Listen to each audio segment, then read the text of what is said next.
This is the 19th of May 2009 and it is Tuesday.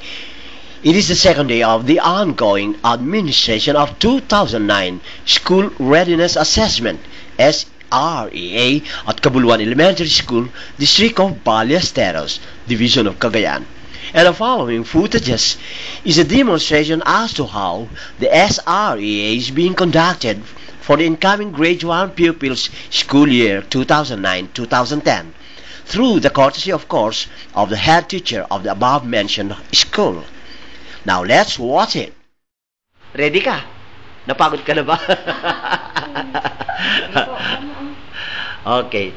Sa dalawang bagay, halimbawa, itong bola at saka bato. Ayan, ha? Alin sa kanila ang mas magaan? Ito, dalawa. Itong dalawa. Bola at saka yung bato. Oh. Alin ang mas magaan dito sa dalawa? Sa Ilocano, inya tinalaglagan, dahito yung dayta. Tignan mo na. Timbangin mo yung dalawa. Ayan. O, ngayon, alin sa dalawa, yung bato o bola, ang mas magaan? Bola. Mas magaan ng bola. So, yung bato ay mas mabigat. Oh, very good, very good. Okay. Aha. Okay. Ito ngayon, nagsunod-sunod. Ha? Okay. Mula rito hanggang doon. Alin dyan sa mga objects ang nauna? Oh, alin ang huli? Okay, very good, very good. Okay, ang galing mo, ha? Okay. Ngayon, dito tayo sa concept formation. Huwag mo nang tignan yung sinusulat ni ma'am. Bahala na si ma'am dyan. Okay. Wala tayong mga, ito ngayon, kailangan. Household items. Okay. Wala tayo dyan, ha? Number 2. Sa kaliwa mo, ano ang makikita mo? Saan yung kaliwa mo? Kaliwa. Asan ang kaliwa? Okay. Meron ka bang makikitang object o bagay dyan sa kaliwa? Kaliwa mo? Kaliwa. Anong makikita mo yung object? Anong makikita mo? Anong makikita mo doon? Wala. Dito sa kanan. Asan ang kanan mo? Ayan. Ang kanan, no? Kaliwang tenga. Kanang tenga. Okay, very good. Okay. Halimbawa, isa ay dagdagan mo pa ng isa, magiging ilan? 3. Isa, dagdagan mo ng isa, maging ilan?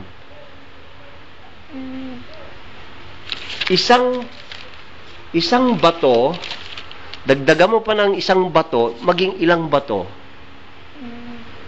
2. Oh, very good. Very good. Very good, ha? Okay? Wala tayong picture na may mali. Dapat may ipapakita ako sa yung picture at sabihin mo kung yung mata ay tama ang pinaglagyan. Mamaya dun sa picture nandito yung mata, ano? Wala tayo nun, ha? Okay, so conserves number. Anong conserves? Mali yan. Okay. Sa domain, next domain tayo. Okay.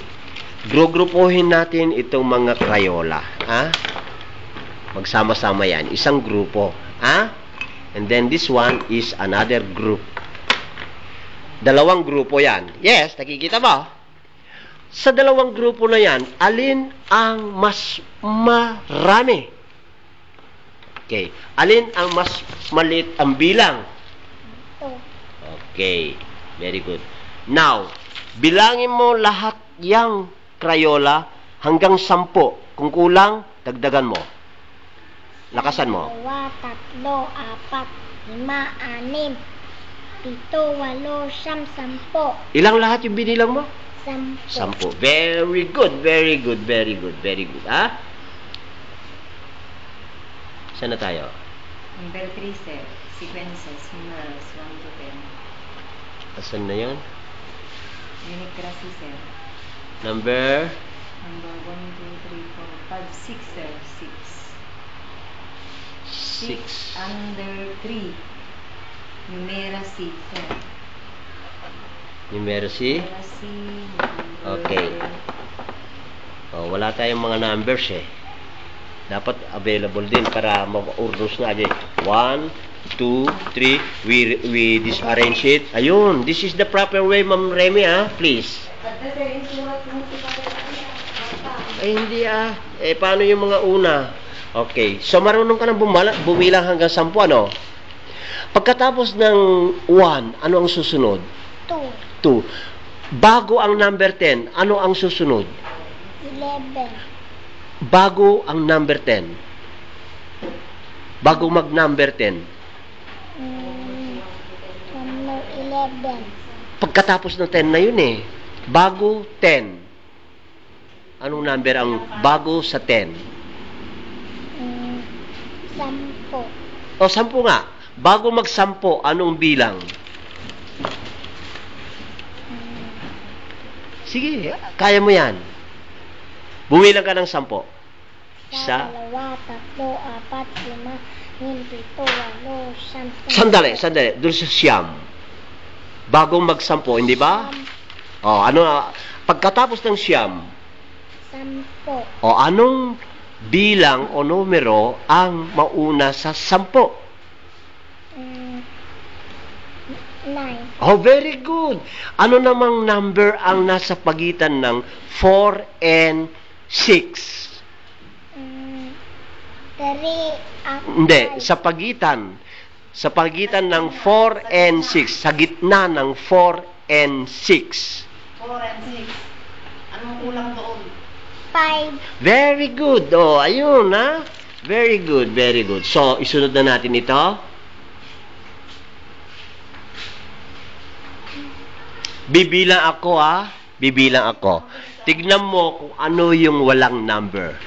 Makinig ka, 1, 2, 3, 5, 6. Anong number ang wala?